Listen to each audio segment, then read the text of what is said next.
Mukunda jewellers first ever factory outlet లో నక్షి Mela October 25 నుంచి 2 November వరకు ఎలాంటి నక్షి ఆర్నమెంట్స్ పైన ఫ్లాట్ 9.99% VA మాత్రమే. ఈ ఆఫర్ అన్ని బ్రాంచెస్ కి వర్తిస్తుంది.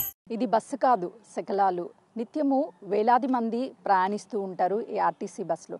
నిన్న తాండూరు మీర్జాగూడలో ఎగ్జాక్ట్గా 6:45 సమయంలో ఎదురుగా వస్తున్నటువంటి టిప్పర్ ఢీ కొట్టడంతో ఒక్కసారిగా ప్రయాణికులంతా కూడా ముందుకు పడిపోయారు. ఆ తర్వాత అందులో కంకర పోవడం వల్ల ముందున్నటువంటి ప్రయాణికులంతా కూడా కంకర్లో ఇరుక్కుపోయి అరుపులు కేకలు వేసినా ఎవ్వరూ కాపాడే వాళ్ళు లేక బిక్కుమంటూ ఎవరైనా వస్తారేమో కాపాడుతారేమో అని ఆశతో ఎదురు చూశారు.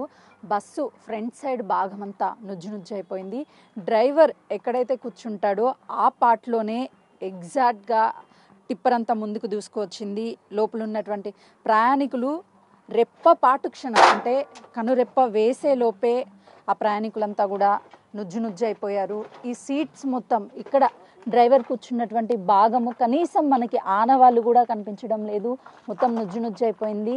ఇక్కడే డ్రైవర్ కూర్చొని ఉన్నాడు. ఆ టిప్పర్ రావడం వల్ల మొత్తము డ్రైవర్ అప్పటికే నుజ్జు అయిపోయి చనిపోయాడు. లోపల అంటే ఈ రైట్ సైడ్ ఉన్నటువంటి భాగం అంతా సీట్స్ ఆనవాళ్ళు కూడా మనకి ఎక్కడ కనిపించడం లేదు.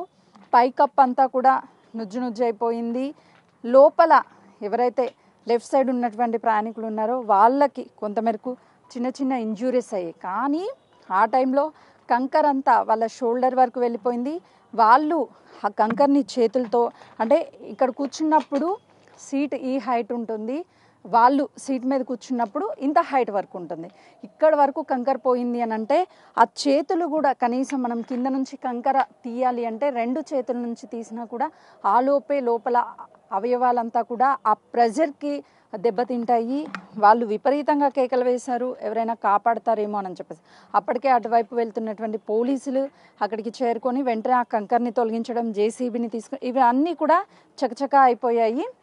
ఈ బస్లో రెగ్యులర్గా కూడా వేలాది మంది ప్రయాణిస్తూ ఉంటారు. ఎన్నో గమ్యస్థానాలను చేర్చినటువంటి ఈ బస్సు 19 మందిని మాత్రము తిరిగి రాని లోకాలకి చేర్చిందనే చెప్పవచ్చు. ఎక్కడ కూడా ఈ బస్సుల్లో ప్రయాణించేటప్పుడు ఇలాంటి ఘటనలు జరిగితే చలించిపోతూ ఉంటాము. కానీ నిన్న ఈ ఘటన కళ్ళ ముందే జరగడంతో ఆ ప్రయాణికులంతా కూడా చనిపోయిన అటువంటి వాళ్ళని కాపాడుకోలేకపోయామని ఒకవైపు బాధ, మరొకవైపు వాళ్ళని వాళ్ళు కాపాడుకోలేకపోయాము అన్న బాధ మరోవైపు. అంటే చివరి కూర్చున్నటువంటి ఎవరైతే ప్రయాణికులు ఉన్నారో వాళ్ళకి మాత్రము ఏమీ అవ్వలేదు. ఈ సీట్లు కూడా మనం చూస్తే సేమ్ యాస్టీస్గానే ఉన్నాయి. ఇక్కడ స్టెప్స్ ఉండడము, ఇక్కడ కొంతవరకు హైట్ ఉండడం వల్ల ఎవరికి ఎలాంటి ప్రమాదం జరగలేదు. ఎమర్జెన్సీ గేట్ ఏదైతే ఉందో ఆ గేట్ వరకు కూడా మొత్తము కంకర రాళ్లతోనే నిండిపోయింది. మనకి ఇప్పుడు ఈ బస్సు ఇక్కడికి తీసుకువచ్చినప్పుడు మొత్తం కూడా స్క్రాప్ అంటే శకలాలే కనిపిస్తున్నాయి. ఎక్కడ బస్సు ఆనవాళ్ళు మనకు కనిపించడం. ఒకసారి నేను ఈ బస్సు ప్రమాదానికి కారణమైనటువంటి టిప్పర్ని కూడా చూపించే ప్రయత్నం చేస్తాను. ఆ టిప్పర్ అనడం కన్నా కూడా 19 మంది ప్రాణాలను తీసినటువంటి వాహనం అని చెప్పడమే అనుకోవచ్చు. ఒకసారి ఆ టిప్పర్ ముందు భాగం చూస్తే ఎంతగా నుజ్జు అయిపోయిందో మనకు కనిపిస్తుంది. అది ఎంత ఓవర్ స్పీడ్ వచ్చుంటే బస్సు ఇంత ప్రమాదం జరిగి ఉండేదో కూడా అర్థమవుతుంది. ఇది విజువల్స్లో చూస్తే ఒక్కసారిగా ఫ్రంట్ సైడ్ అంటే డ్రైవర్ కూర్చున్నటువంటి పార్ట్ అంతా కూడా నుజ్జు అయిపోయింది. డ్రైవర్ అక్కడికక్కడే మృతి చెందాడు. ఈ లారీ చాలా టన్నుల బరువు ఉంటుంది. ఇంత పెద్ద వాహనము స్పీడ్ వచ్చినప్పుడు ఎదురుగా ఎలాంటి వాహనాలు వచ్చినా సరే ఢీ కొడితే ప్రమాదమే జరుగుతుంది. వెనుక వైపు ఎక్కడా కూడా ఈ టిప్పర్ డ్యామేజ్ అవ్వలేదు. ఫ్రంట్ సైడ్ మాత్రమే నుజ్జు అయిపోయింది అని అంటే బస్సు ఫ్రంట్ సైడు, ఇది ఫ్రంట్ సైడ్ రెండు పక్కన పెట్టి చూస్తే ఒకవైపు మృత్యుకి కారణమైనటువంటి టిప్పర్ కనిపిస్తుంది, మరోవైపు 19 మంది కుటుంబాల్లో చీకటి నింపినటువంటి ఆ టిప్పర్ అని చెప్పవచ్చు. 19 మంది కుటుంబాలు రోడ్డును పడ్డాయి ఇదే బస్సులో ప్రయాణిస్తూ. కానీ ఆర్టీసీ బస్ ప్రయాణం చాలా సురక్షితం అని చెప్తూ ఉంటారు.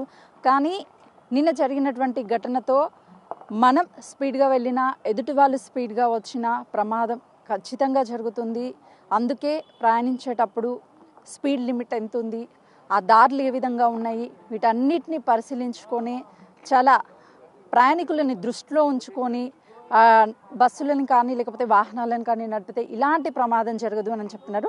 నిజంగా ఈ రెండు పక్క పక్కన పెడితే మనకి ఆ 19 మంది చివరి క్షణంలో ప్రాణాలు కాపాడుకోవడానికి ఎంతగా వాళ్ళు ప్రయత్నం చేశారో, వాళ్ళ ఏడుపులు, ఆర్తనాదానాలు ఇవన్నీ కూడా మనకి కళ్ళకు కట్టినట్టు చెవులకు వినిపించేలా ఈ రెండు వాహనాలు చూస్తే మనకు అర్థమవుతుంది.